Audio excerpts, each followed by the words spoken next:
Bill Montgomery, who's a co-founder of the pro-Trump right-wing conspiracy theory group known as Turning Point USA, has died of coronavirus.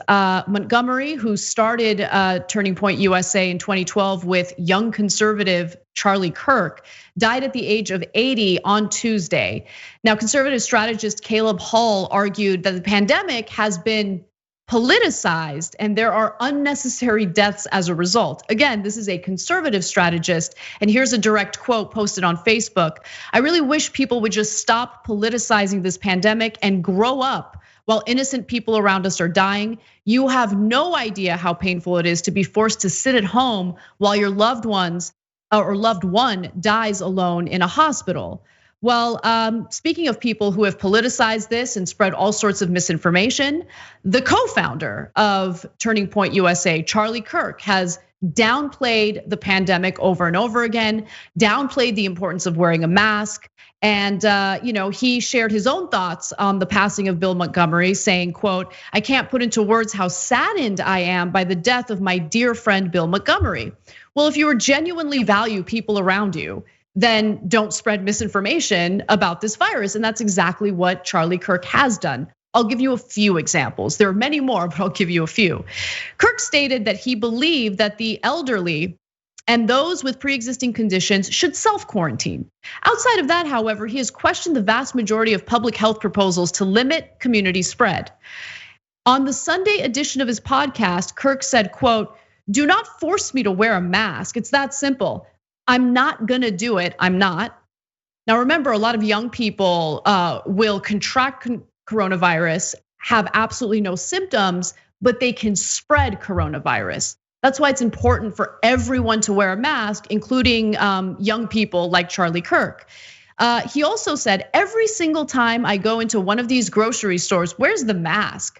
I say, well, first of all, the science around masks is very questionable, very questionable. In fact, some people, some doctors think that masks actually make you sicker and have you less likely to be able to get oxygen and more likely to infect yourself and less likely to be able to fight the virus and actually more likely to be able to die sooner.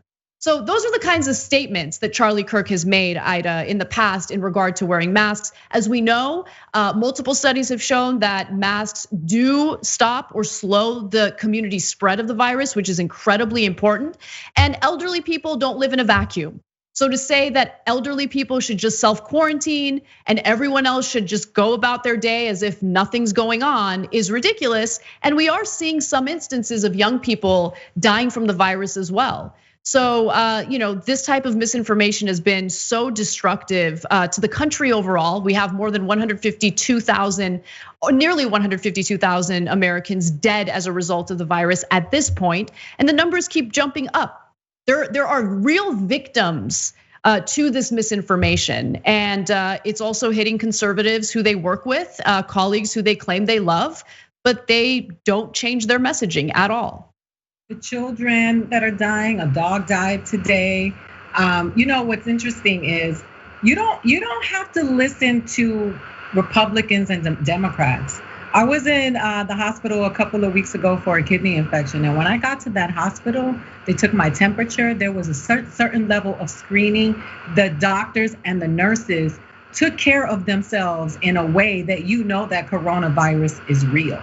You don't have to listen to politicians, just listen to health experts. You listen to the practitioners, listen to the doctors, listen to the nurses. You don't have to listen to anybody. What I will say about Charlie Kirk, if you told me tomorrow, I do a lot of stuff that I go out and I speak and I advocate and I do it for free. The only people that I will listen to are the people who are willing to put down the bag and speak their gospel for free if they are truly about the people. So when it comes to Tomi Lahren and Charlie Kirk, they can miss me with whatever they have to say, because unless they're willing to put down their pot of gold and stand on what they believe in allegedly and what they stand for without exploiting the American people and taking the American people's money, I don't care anything that they have to say. Americans are selfish, they're self-centered, they're privileged, and they are downright wrong when it comes to this pandemic. And it shouldn't take you to get sick or someone for to get someone to get sick for you to employ some empathy. And furthermore, I would love to hear what he has to say now that he's lost a partner. Well, he says he's devastated by it, but the real question is, will he admit that the misinformation he's been spreading puts people's lives at risk? For instance, Kirk was banned for a brief time from Twitter in late March for falsely claiming that the anti-malaria drug hydroxychloroquine was 100% effective in treating the coronavirus. People like Charlie Kirk are part of the problem, and you're absolutely right. There are financial incentives to toe the line, to be loyal to Trump, to spread the messaging coming from the Trump administration, and it's shameful. And Turning Point USA is still hosting events where people are not social distancing, are not wearing masks, are not basically told like you absolutely have to wear a mask, it's mandatory, and they're putting people's lives at risk. And it's just so incredibly unnecessary. And I've just gotten to a point where I'm just so stressed out with trying to persuade everyone else to do the right thing that just to like maintain my own sanity, I try to give the right information on this show and just think about this individualistically, because you have no choice. I'm either gonna die from the stress of trying to convince people and debunk all these conservatives, or I can't stand it. Thanks for watching The Young Turks, really appreciate it. Another way to show support is through YouTube memberships.